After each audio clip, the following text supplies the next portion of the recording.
Lesson 2 of Unit 4 is on the Industrial Revolution, especially in terms of the Northeast of the United States. We're especially going to be looking at some local areas today, like Worcester and also Lowell, Massachusetts.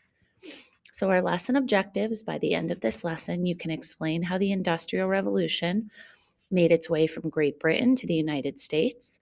You might remember from your world history class in ninth grade, if you took world history, you learned all about the Industrial Revolution and its effect on the British. Today, we'll be starting looking at it from the United States perspective. You can describe how rivers and access to water made the Northeast a very popular place for the growth of industrialization.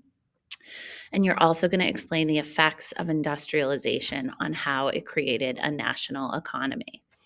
So, the Industrial Revolution itself began in Great Britain in the 1700s. And what we mean by industrial is the fact that we start to transition from making things by hand to using machines to make them for us. It's all about things being made easier. Again, a revolution in sense of this is just that it was a rapid change that happened very shortly over a very short period of time. So in the late 1700s, Samuel Slater gets on a boat in Great Britain and takes a boat to the United States. He memorizes the plans for a textile mill that had been springing up all over the Great Britain. The British did not want this to come to any other country because they had, they were the only ones doing it. So they were able to be successful. But Slater gets on the boat, comes to New England. He establishes a mill called Slater's Mill in Pawtucket, Rhode Island. And after that, mills begin to grow across the Northeast and the United States, well, especially the Northeast. So the Northeast quickly becomes a center for industrialization. We start to see factories and mills spring up all over New England. So let's think about what geographical features that we've already talked about made the Northeast, especially New England, a good location for industry. So let's take a minute to look at the next slide. The map that you see on the left, we call this a hydrological map. What this map is showing is all of the waterways that are located in New England.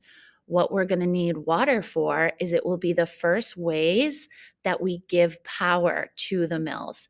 The picture that you see on the right is actually Slater's Mill himself.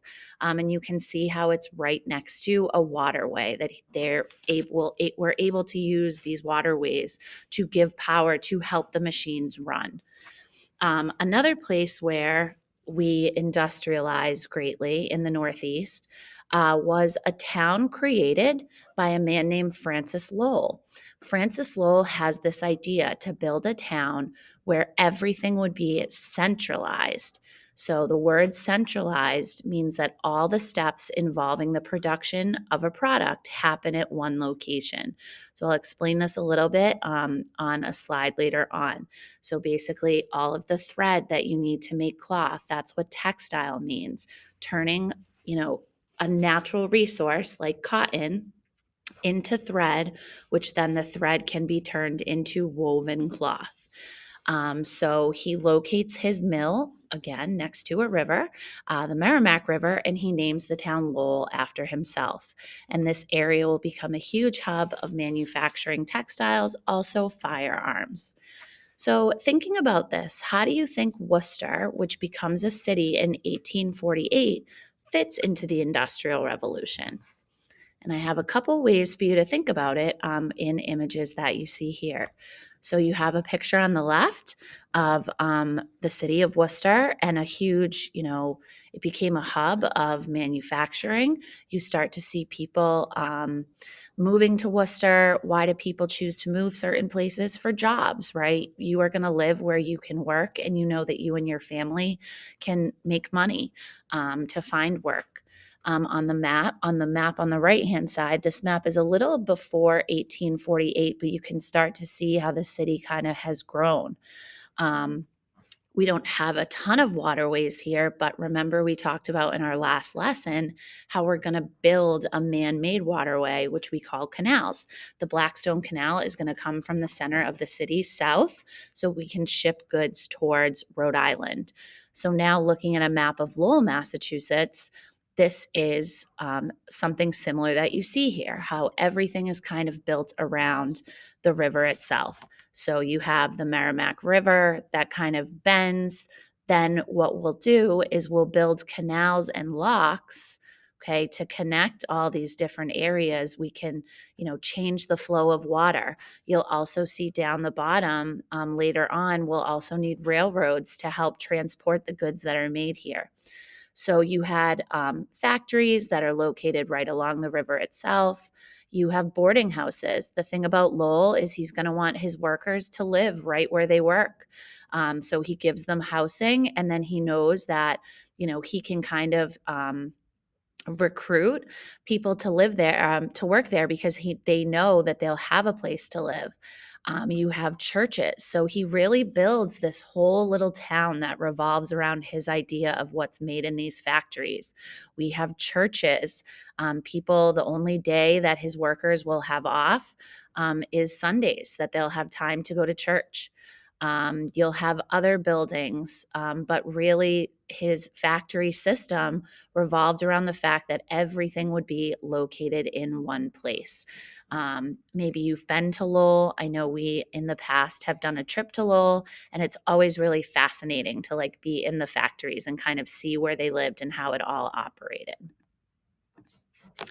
So let's look at this picture. Here is a picture of a young girl who is working on a loom. Okay, this would be what you would see in a textile mill. So what do you find interesting? You see spools of thread. You see, thread being woven together. Also take a closer look at, how old this girl is. She doesn't look like she's a teenager in high school. She actually looks a lot younger than that. And that was the case for many people that lived and worked in the factories. Most of the factories in the Northeast are staffed by girls and young women who were interested in leaving the farm life. They lived on small farms. As the population in New England grows over time, women will not have the ability to really have a place to live. Their farms are obviously promised to their younger brothers. We also start to see the rise of families interested in sending their sons to schools. So it becomes the role of the sisters and the young women to go to these factories. They're going to make money, and most of them will send their money home to their families to help their families survive. But what women got in return is a more independent life. All these girls kind of lived together in those boarding houses.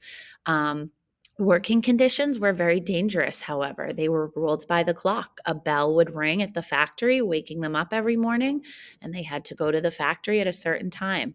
There were also very dangerous machines. They worked very long hours from sunup to sundown and were not paid wages that were very high.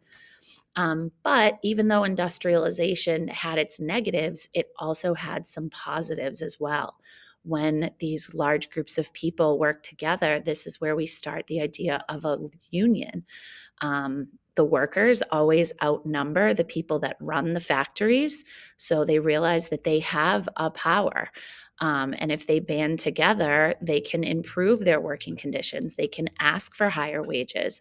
The women of Lowell were some of the first women to unionize, and they actually fought for higher wages and better working conditions. We also see cities grow across the Northeast as more factories opened. In the Northeast, more people begin to leave farms to live in the city. We also start to see immigration to the United States, people knowing that they would have a place to work. This also creates a market revolution. We start to have business class merchants, people that are, more higher class because they're making money based on the factories they own. The manufacturers themselves become wealthier, and you also have people earning wages that can now buy products that are made a lot easier. So what that does, if you can make a product a lot easier, it lowers the cost. So you start to see people being able to purchase goods on their own. In the Northwest, so we're talking about what today would be considered Ohio, Michigan, Indiana. This is where farming will really expand as a business. We see new inventions like the steel plow and the reaper, which made farming efficient, which was good because now we have a rising population in the Northeast that needs food and access to food. So farmers begin to ship their goods to the Northeast using railroads and canals. So that is kind of the Northeast and the Northwest. We're going to watch an Ed puzzle when you finish with your notes on what life was like in the factories in New England. And then you'll complete your mastery check on this. In our next lesson, we'll talk about the South and its dependence on slavery.